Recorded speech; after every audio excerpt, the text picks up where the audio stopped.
Hello and welcome to session four of our event today, and turning the stage over to Frank for Defense at Work. All right, guys, how you doing? My name is Frank Campinko. I'm the principal director of a small company called Domination Through Automation, and today we're going to talk about defense at work.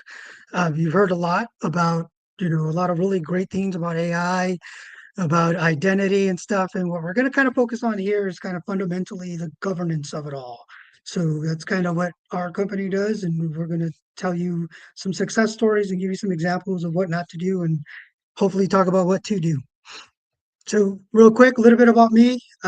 25 years of Air Force cyber operations, 20 as active duty enlisted, retired as a master sergeant, and then 5 as a contractor, and then we became our own after that. Just I got an extreme amount of experiences in the Air Force. I was able to get like my GAC. If you're ever looking to get a good certificate, GAC is the way to go. GMON and GLSC for whatever the Microsoft one is. Our team at DTA, we really what we wanted to do was make all of our lives easier. So we said, okay, let's sit down and come up with something that can help all of us. It's kind of based. We don't really consider ourselves a cybersecurity company. We consider ourselves a cyber governance company, and you'll kind of see those kind of methodologies. But at the end of the day, really, what we want to do is empower you to be your best. So why does all this matter, right? You've seen a lot of examples that all of my counterparts have done an amazing job of talking about like what to expect in the future, what to expect in the past. And for the most part, here are some stats as to why all this matters. What we can tell you is that what we've learned is that about 90% of the breaches that are human error and about 60% of companies that actually have a cybersecurity breach, they kind of fall after that. They don't make it. So a lot of this is extremely important to all of us. And what do we want? We want to see fewer incidents. We want to see fewer detections. We want to protect us holistically, you and I. And at the end of the day, really, what you're going to see a lot of today is talking about like the humanism of it all and not the technology. Because I truly believe that the technology doesn't really fail us. It's the governance and it's the way we reside, the way we rely on that technology is just kind of doing ourselves an injustice. All right, so the foundation, like know thyself. Earlier, Mr. Hernandez was talking about like asset management, right? What we can tell you is that when we talk to a lot of organizations, almost none of them can produce a list of like, yes, here are all of our assets, here are all of our phones, here are all of our systems, switches, routers. They just can't, and you need to like you can't not fix what you don't know you have. So please, if anything, take that out of this. From our approach, the way we kind of do it is we kind of want to bring everything together. There's a lot of really, really great tools out there, and they're doing a lot of really good things for us. And what we do is we kind of have this mindset of, cool, let's bring it all together so that you're not having to look at, 18 different screens all the time. What that does for us is that it kind of makes it easier from an operator standpoint to make sense of all the data and from an analytics standpoint. And then it brings down the integrity gaps, right? Like it lets you know what you need to focus on. And you kind of see kind of that mentality in action with kind of the tools that we've created. And really the goal with showing you the tools is create your own, like I take a hell of a lot of pride in ours, but it doesn't mean we're not doing anything that you can't do. We just did it. And for you and your organizations, we're not telling you that this is the only way to do them. We just want to show you that it can be done. So, you know, once you kind of know what you have, you need a blueprint and you need to know what you're working off. What that means is you need to know your frameworks, whether it's NIST, CIS, in the military, STIGs is a really big thing. If you don't know what STIGs are, that stands for Security Technical Implementation Guide. And it's, 700 checks that we do on a Windows 11 system to make sure that it's hardened correctly and so that it meets our standard. But whatever you use, pick one and kind of go with it. and then make that your foundation so that you can refer back to it and keep referring back to it. So as you build your policy, you know where you're working off of. Policy is where it all kind of like it starts to come together, right? Strategy meets action. Your frameworks tell you what to do. Policy defines how your organization does it. Now, this is big because, again, when we sit down and talk to a lot of organizations, they cannot answer these questions. When we ask them, how are you doing this? They kind of just look at us and say, it's being done. They don't really know. So, what that does is that kind of like lowers confidence, right? When an operator can't really tell his leadership at the tactical level how to get things done, like what do you think that does to your C suites, right? Or to your commanders? If they don't have confidence in what you're telling them, then they don't have confidence in your program. And not having confidence in your program is almost always a direct result of not having really, really good policy. And this all kind of matters because, like I just said, like having confidence produces accountability and consistency. One of the things that you're going to see me talk about a lot is accountability. I truly, truly believe that human accountability is like vital to making all of this successful. You heard John talk a lot about how if you make them sign this and there's actual repudiation and they're held accountable to what they're signing, it's amazing how people start to read things. And again, those are the concepts that you want. For your policy, you want it to be effective at the lowest level possible. You want the guy answering the help desk, to be able to answer a question and say, no, I cannot do that because I have policy and this policy states it right here that I will not do that. And this policy is signed by my leadership and I'm covered. That should kind of be the mindset. If your leadership is constantly involved in your cyber operations, then you're probably lacking the correct effectiveness within your cyber policy. So kind of have that kind of mindset. So baseline profiles. Anybody who's ever read NIST, CIS, or any like security kind of book or anything, they talk about baselines and how baselines are so important, right? And they're almost everything. But again, almost every organization that we go to does not have baselines. They cannot look at us and say, yes, this configuration has been vetted and this configuration has been approved by these people. And that causes a hell of a lot of chaos because if you don't know what your system's supposed to look like, how are you going to know how it's changed when the time comes? And you need to quickly be able to identify that this system was compromised, and your leadership looks at you and says, well, what did they do? And right now, what the statistics are telling us is that it's taking almost 9 months to find that information out. And a lot of that is because we don't have the data when we need it. We're not looking at, the baseline the way that we should be looking at. We're not comparing what a system's configured like now to what a system was configured like when the baseline was approved. And this is causing a whole lot of problems. So for us, what we did is we kind of sat back and said, okay, how can we help? And what we do is we want to help kind of display kind of this kind of mentality of like, how can we share what we've learned in the DoD and kind of bring it to everybody, right? To the masses. Because ultimately, if every system was secured at a DoD or military grade, all of our systems would be much more secure. And you'll kind of see an example of that. But what we're doing here is kind of just showing you how, like, if I were to take a look at my system and I can say, okay, what is it supposed to look like in comparison to what it does look like? I could go and easily say, okay, for this one system and for this one check, it's like, hey, here are the accounts that are only supposed to be in the administrator group. That's a big check, right? I think everybody would acknowledge from a securities perspective. Only certain systems should be in the administrators group. So if I could go in and quickly identify, what, why did this change? Who added this person? And know that, oh, this is what the system's supposed to look like. For us, those are the mindsets that we want to share with you guys. That's the mindset that you guys should have in doing your business. You should know, like, when somebody comes to you, you should be able to say what changed, when did it change, and like who do we need to get a hold of to make those happen.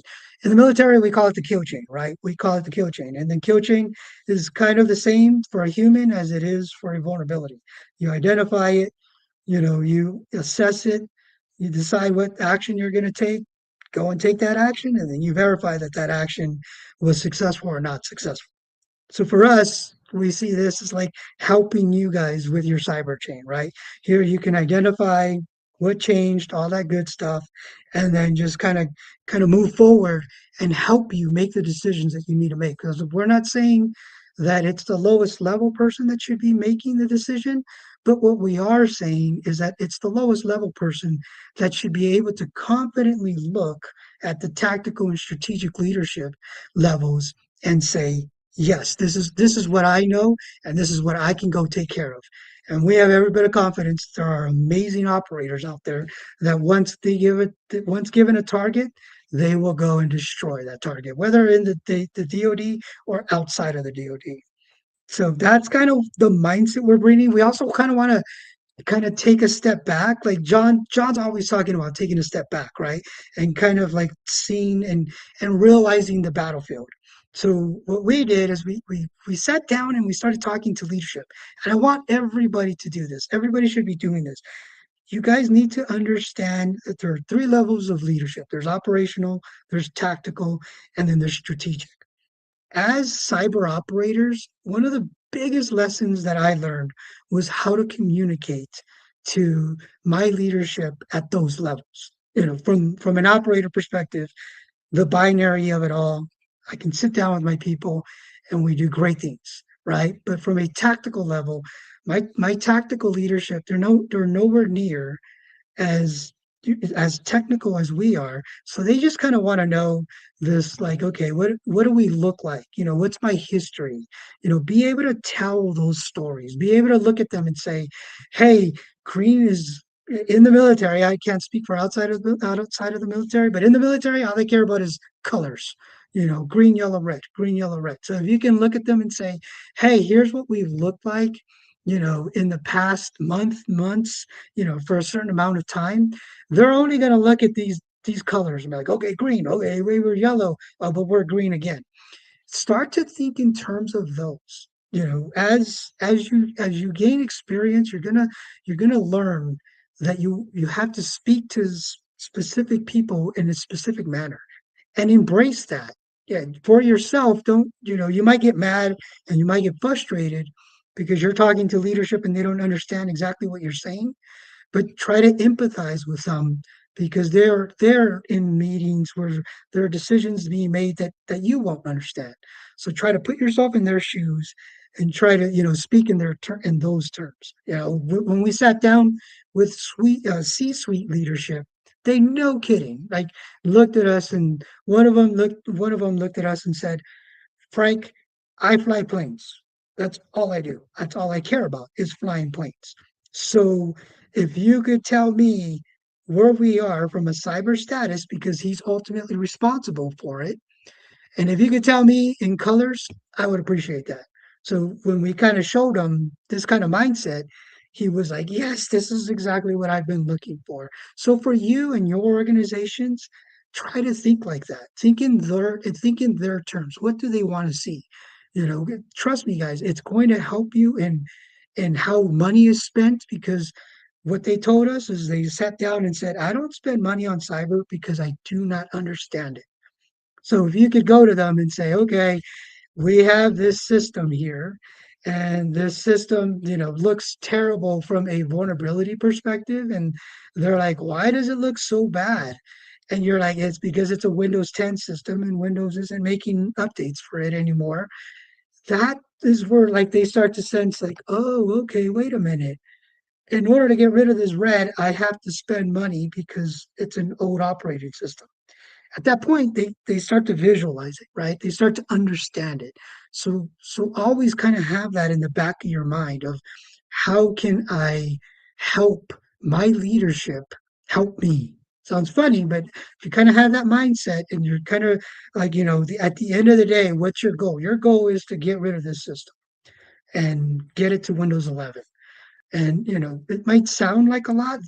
I don't even know if it's free anymore. I don't think so. Even if they have to buy a whole brand new system, if you can justify the cost, they're going to be a hell of a lot more willing to spend that money. So start to think in terms like that, because that's really what we all kind of need to do better.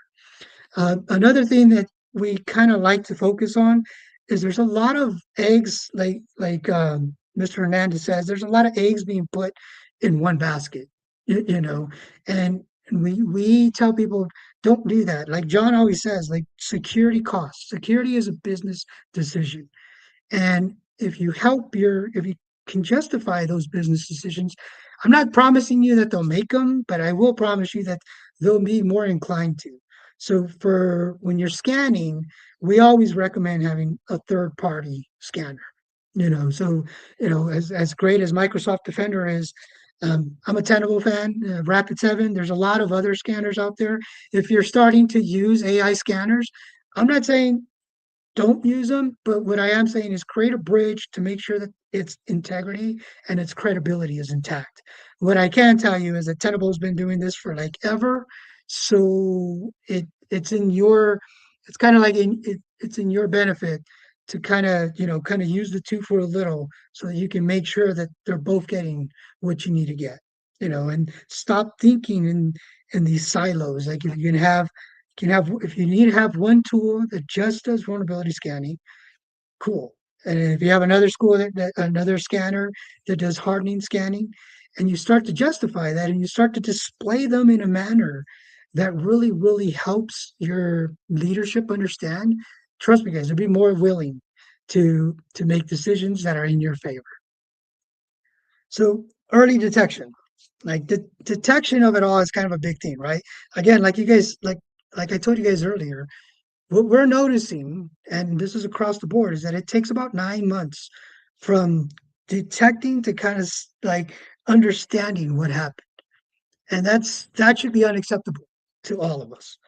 What you want to do is you want to start to incorporate and bring together tools.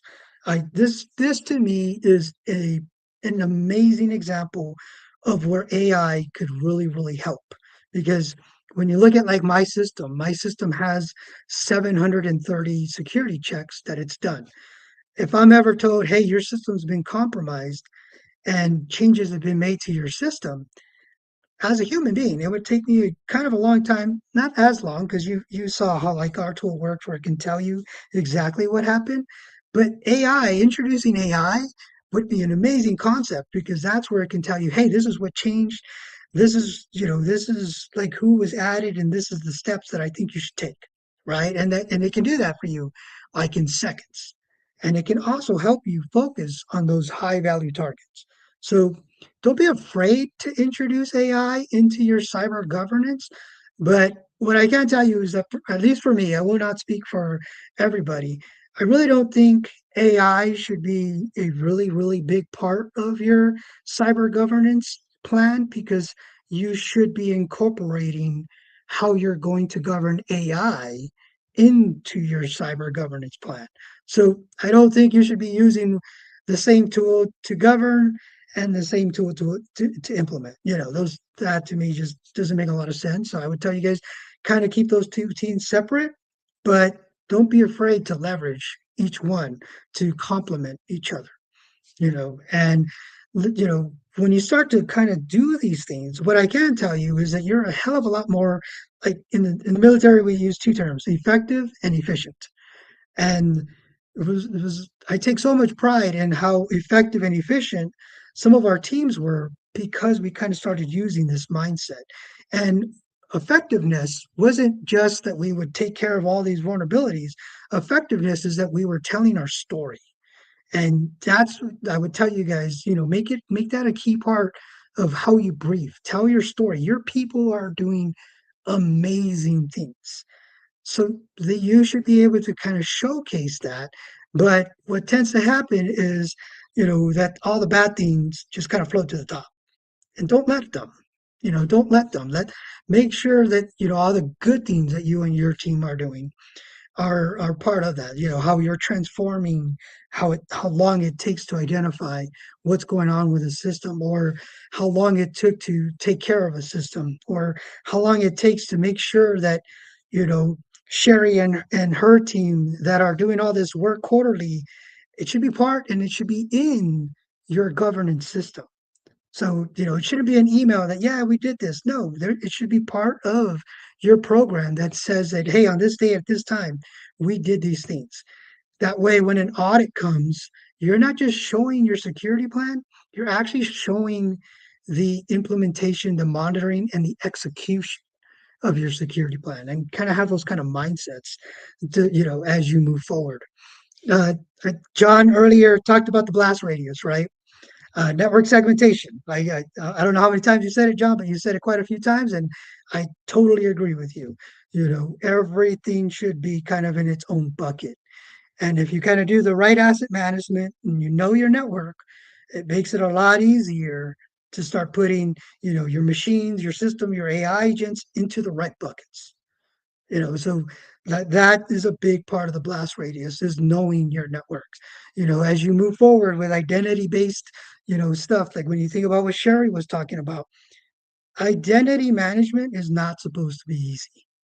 And it's supposed to be what it is, which is secure. And security doesn't come without some sort of heartache.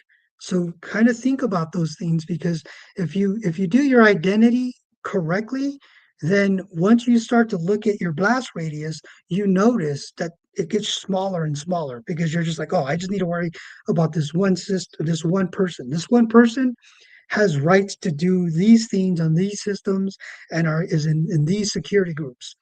And doing all that correctly just makes your blast radius, and not just your your long-term blast radius, but your short-term blast radius, a hell of a lot more responsive. And you should constantly be looking at your playbooks. Playbooks are a big thing that people do not do, or they're just a piece of paper that reside in your plan. Like John earlier talked about, a CEO calling the help desk and saying, "Hey, dude, I need you to, wire me $25 million." That should be in a playbook. Like, what happens when this scenario comes up? And it should be very easy for that person to kind of look through and kind of follow the playbook and say, hey, he hasn't said this keyword. So I know I'm not supposed to wire the 20, but more importantly, I'm not going to wire the $25 million. I'm going to take these actions. And here's who I'm going to call, and here's when I'm going to call, and here's how I'm going to annotate that. Those things should be part of your everyday plans, and you should randomly check them. Just show up and say, hey, tap some young guy on the shoulder and say, we're going to do this, and then see how her or him and the team respond. Like, make those part of your day to day. What that does is ultimately it helps your containment capabilities, because your containment capabilities are kind of like knowing your network and knowing that there are certain vulnerabilities that exist, but you know that there exist and you kind of know what you're doing about them. In the military, we call them plans of actions and milestones. It's starting. You may have heard it. If you've never heard of it, I would tell you to look into it, because they're kind of a big deal. What they do is they come in and say, "Hey, you have this vulnerability, and you need to tell me what you're going to do about it."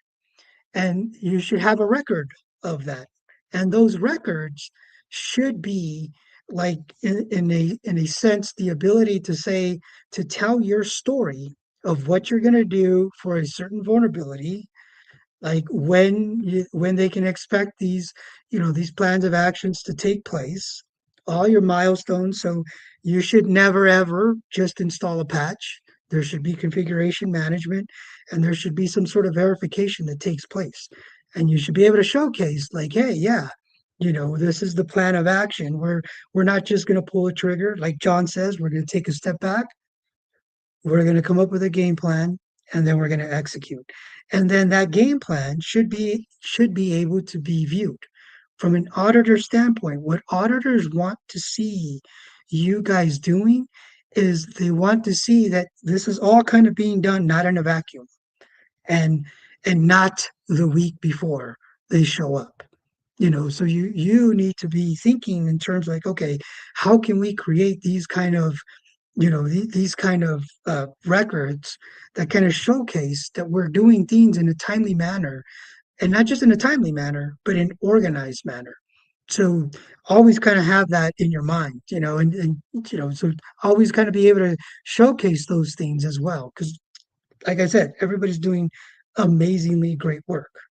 So the other thing too is policy. Like you've heard it said a lot.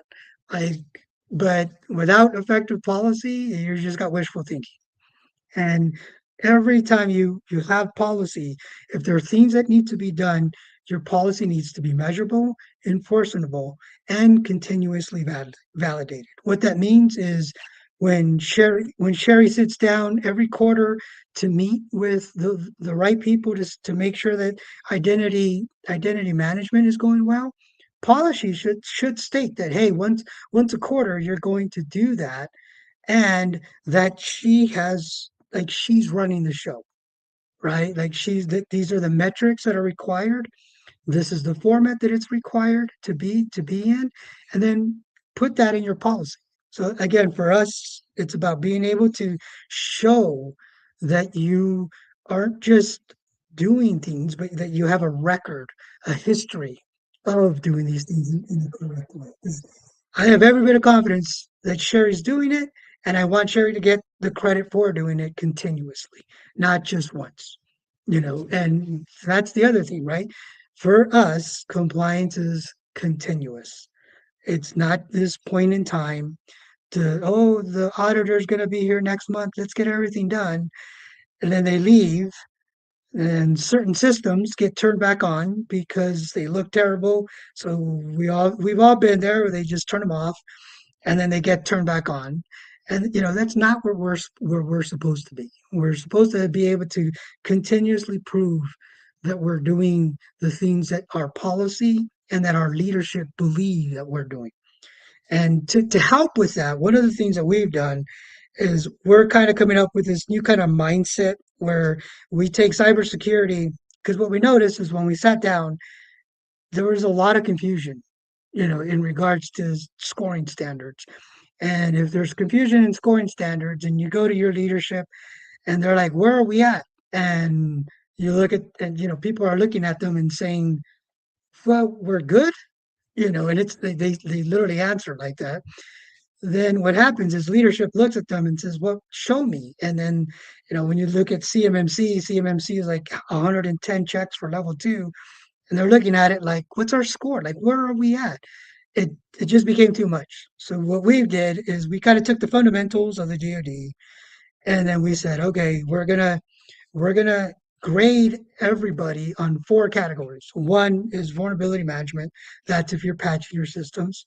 2, configuration management. That's how you're hardening your systems. 3, asset management. That's you knowing your network and all your assets. And then 4, your policy management. And that's how, if you've created not just created your policy, but how you're executing your policy. And then we kind of bring all that together. Those are the kind of concepts that you can introduce into your organization, so that you can start to, again, tell your story better to your leadership. What that does is it also introduces accountability, right? Because one of the things that we do is we come out and say, okay, this level of person has to sign. Like every year, your cyber policy should be updated and confirmed by your CEO, and the policies that state that. And when the time comes, they'll get an email saying, hey, you need to do this. And that to us is the governance, right? Now, to help with that, what we did is we took the kill chain and we said, okay, the bad thing about the kill chain is that it starts and ends. Now, for the most part, if you go and take care of a target, it normally doesn't come back. But cyber is different. You could have one system that's completely patched one week, and then the next week it looks like crap. And you, as a cyber operator or a cybersecurity operator, need to acknowledge that. You need to acknowledge that you're going to constantly be looking at your systems over and over again, knowing that one day your system might not be what you thought it was. So what we did is we sat down and said, okay, so what are the steps, right? And first step is assess. You need to be able to look at and make sure that you're scanning your systems. Next step is to analyze. You need to be able to take that, those assessments and say, okay, what does this system look like? You need to be able to do that quickly. And then you need to identify your targets, right? Like I said, this is where AI really, really starts to help out because it can take, those hundreds of thousands of checks and tell you this is the vulnerability you need to take care of. And then you act. You go and you either put a poem in to say, hey, I can't update this system because if I do, it's going to break, the application. And, the CIA triad comes in, and what's more important, availability tends to win out most of the time, but availability with like a poem with accountability. That's kind of how I see it. You're okay. I'm going to leave this system like this because we need a brand new server. So what's the plan to get a brand new server? And then that way everybody's kind of held accountable because once you get to certify kind of gives the lower people the ability to look up top and say, hey man, you said this was okay because we needed new servers and it's going to be a year till we get new servers. And that's kind of the mindset that we want people to have, right? And then finally, the recovery, right? Recovery, you heard all of these fine ladies and gents talk about playbooks and tabletops and how important they are. Like you need to be able to sit down and test things, test how you're going to react. If you test enough, then you just start to react. You're there. There's no like, is this the way we're supposed to do this? People just start reacting correctly. One of the biggest things that we see is people spend a lot of money on backup and recovery, and then when we ask them, so when's the last time you restored to a backup? And they don't. And again, it should. But if it was in your policy, once a month we're going to do this, and we're going to be able to show that we're backing up successfully, then leadership starts to kind of like, well, if they might say no at first, but once it becomes policy and policy signed by the right people, you start to notice the execution gets easier and easier and easier, and it just becomes the way it is. It might take a year, maybe, hopefully not two, but at that point, then you'll know, where you stand. So those are kind of like the concepts, guys. When we talk about defense in work, for us in the military, that's kind of how we do business. Like we just don't arbitrarily act. And what we've noticed is that if people are just kind of start to take this mindset, and it's what they want, right? It's what NIST tells us what we should be doing. It's what CIS tells us that we should be doing. We just want to help people kind of bridge the gap to get there. And that's everything for me. And now I would love feedback from any questions. Again, I am not going to sit here, guys, and tell you that it's 100% proof. Like there's no fault in it. I would like to think that, but I know better than that. So I'd love the feedback and questions. Hey, Frank. I love and I get the poems. I think they're so important because you have to be able to, okay, if you say, we're going to update the system, we're going to, you know, uh, take the system offline. We need a detailed plan. We need to be able to, and it's got to be realistic too, because I've written poems and reviewed poems. And it's just, I mean, I've had difficulty. Like we had enterprise software, and I was the only one submitting poems from the one base. And I'm like, why am I the Yeah. only one doing this? But anyway, it just, what you said is that's a great plan that any organization can do because I like how you mentioned CMMC. I'm starting to get involved into that area where they want evidence. You can't just say, yeah, we're doing it. Okay. Yeah, we have strong account management policies. What are you doing? Like, how do you roll people off? How do you disable accounts? But Yeah, because you have to show the evidence, and I Yeah. like the way you mentioned that because and poems are a great way to do it. They really Yeah. are. And it was funny because when Keeps you on a good when trail. we sat down, we were like, there's so many tools out there that really just want to be the easy button, right? But when you start talking governance isn't easy. It's not supposed to be easy. Yeah. So that's kind of where we took kind of like a hard right. We're like, no, we're going to focus more on helping people monitor and maintain their governance programs instead of, just pressing the easy button. Because ultimately, it's really not working either, you know. Yeah, and you don't need another tool, right? Like how many people try Yes. to address procedural issues with tools, whereas I love tools for technical issues, but as you said, a lot of this are procedural issues or the mindset, or just the you have to get in the proper mindset. And I like the way you mentioned continuous. This isn't something you do every 3 years when KPMG comes along for a financial audit, or DISA comes in and they do a red team audit or something like that. You have to maintain this because it's never going to get easier and it's never going to stop. And it shouldn't, right? If anything, it should get more Yeah, stricter. yeah. That should be the goal. And that CVS scoring, it's detailed per the company because everyone's scoring is a little bit different depending on your tier applications and also your SLAs. Yes. Yes. Right. And again, for us, it was like, and we totally acknowledge that those exist.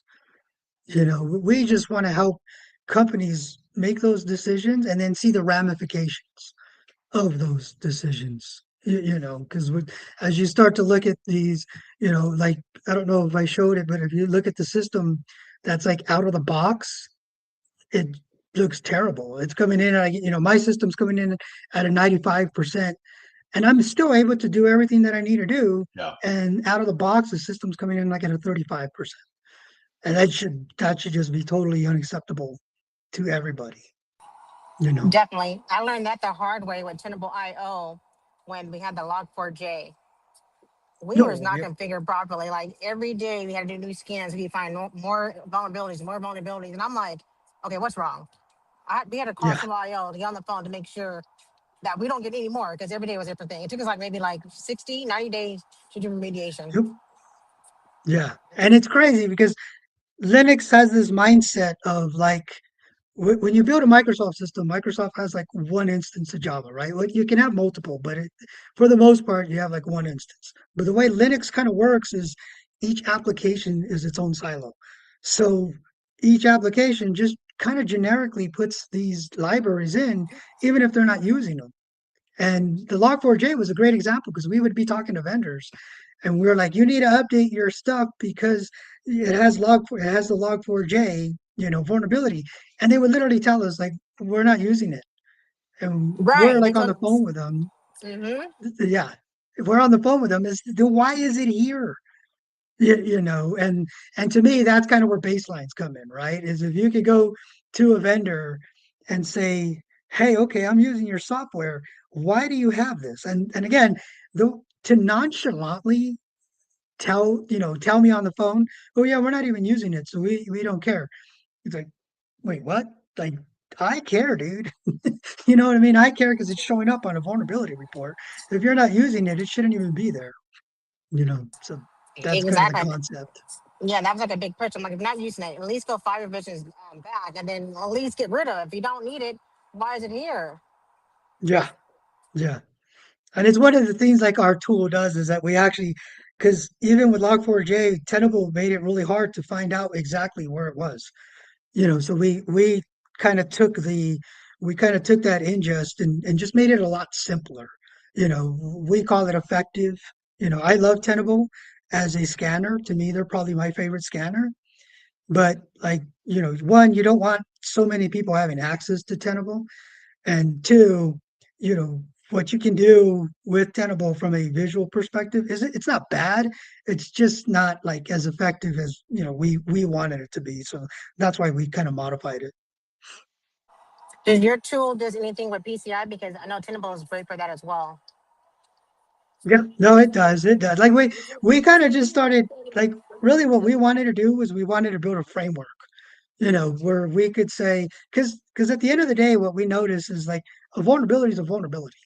A configuration is a configuration, but everybody uses a different numbering system and they try to convolute it. So we just said, okay, we're going to build this kind of like framework where people can start to tie everything together. So in essence, we would love to get to the point, right, where you can say you're PCI enabled, and then you can kind of say, okay, how does that compare to like the military standards? Because we kind of believe that what tends to happen is people look at CMMC and they're like, I'm CMMC level 2, so I'm secure. And the reality is that they're not. They're about 80% there. They just Yeah. don't know it. No, I agree because CMFC is heavy on confidentiality. And what if you're in an industry that needs integrity or availability more? And I Yeah. like we said, it's a good start. And I like how your company's building a framework because you can customize a framework. That's the beauty of it. Yes. I love when people like, we're doing RMF. I'm like, it's a framework. How are you using it? And that's when you said your system security plan and your documentation and your policies come in, and who signs them and how often are they getting signed? Because I always use as a rule if it wasn't signed once a year, it was worthless after a year. Yes, right. Yeah. And what's pretty cool is that we've actually gotten to the point where you can actually build your document, you can actually build your security plan in the system, because then we can Nice, monitor it, right? Then we nice. can monitor it because we felt like, again, because again, when we go and talk to companies, we're like, let me see your security plan. It's a Word document or a PDF document Yeah, that, that was it's updated, like you outdated. said, 2, 3 years ago. Yeah, They're just, come uh, on, guys, like we're better than this. So yeah. yeah. So and that's where, like, just listening to you guys, it's honestly extremely refreshing, and you guys have been like motivating, because you guys are the people I want to work with and for.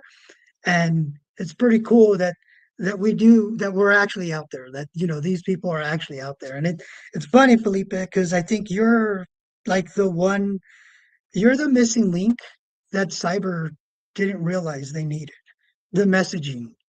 And I'm telling you, you're a hell of a lot more important than you realize. And hopefully soon we're going to put that to work. I told her that yesterday. That's so crazy. I said, each one teach Yeah, one. yeah, Well, it yeah. was funny. You go to these conferences where there's like 20, 30,000 people, and you talk to so many people. It's like a mirror. You realize things about yourself that you actually never saw before. And one of the things I learned last summer when I was at a Esri, which is another part of my life, the mapping part, and actually where mapping and cybersecurity come together, and John is, government, and Craig as well, is in GeoX. And so that's sort of, and I'm very interested in how AI is being applied in that space. But I realized I am the only person to ever have an internship with a Hollywood talent agency and the U.S. Geological Survey.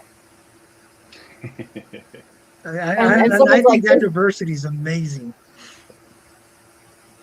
well, Yeah, and it's that's just super interesting dope. because you learn different things. Like when I was new to science, but I was welcomed by the science community, and a year after into my internship, I'm presenting to scientists at the at the federal agency level, and then I've been invited to bring that work forward to two different hands-on labs that I'll be doing in April and May, basically on forest fire recovery and how we use GeoAI and deep learning. So I am in all these really different spaces, which brings us to the next session. I can continue this conversation because a little change up from how we did things last year. I get to take the stage and I get to kind of wrap out the speaking slot, and I'm gonna super excited to sort of take this event home and also get all of your feedback as well to really kind of bring it to a closure, because our next session is really focused on, okay, great, we've learned all the problems, we've learned on all the things we're not doing. How do we like put this all in action? So if somebody wants a very tactical 90-day plan, like what am I not doing, what I should be doing, how do we put this in operational terms? And and this is actually transitional for me. I think it actually speaks well to the fact that I'm taking the stage with all of you as I officially graduate in May with my third and final master's degree in law, in privacy law, with Congrats. a certificate in privacy law and cybersecurity. So I'm credentialed in lots of different things. I've got a GeoEng, I've got a cybersecurity, and I love all these communities. And part of my passion and my goal is to have a lot more conversation. So I have joy in bringing cybersecurity people together at your level to have a conversation together and invite our community into engage with us. But what you're going to start seeing more of is a lot more cross-industry, intersectional dialogue. So we can be talking to people, women in GIS, and just GIS professionals who have never thought about cybersecurity, but totally should. So anyways, Frank, amazing. Loved it. Great presentation, everybody. Great job so far. And I'm excited to wrap out our day and meet you in the next session. I'm just going to pop that link in the chat. And I'll see you all in the next room.